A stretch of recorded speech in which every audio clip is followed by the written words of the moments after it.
سلام هموطنان عزیز، امید که جور صحتمند سر حال باشید. این بار با شما فروشگاه کابل برند اسپورت باسکت های سفری را وارد کرده با رنگ ها و دیزاین های مختلف. دوستان عزیز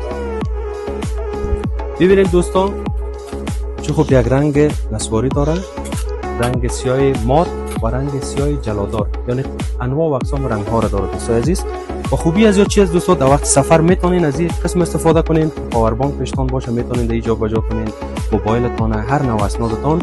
و دوستان عزیز یک قسمت دیگه داره به خاطر کلی. ببینید میتونین کلی رو در اینجا جای به جای بکنین.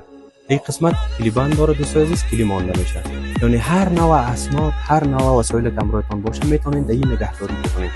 دوستان عزیز شما میتونید در سر تا سر افغانستان به طور عمده و پرچون به طور آنلاین و آفلاین به دست بیاورید. برای معلومات بیشتر به شماره واتساپ ما به تماس شوید.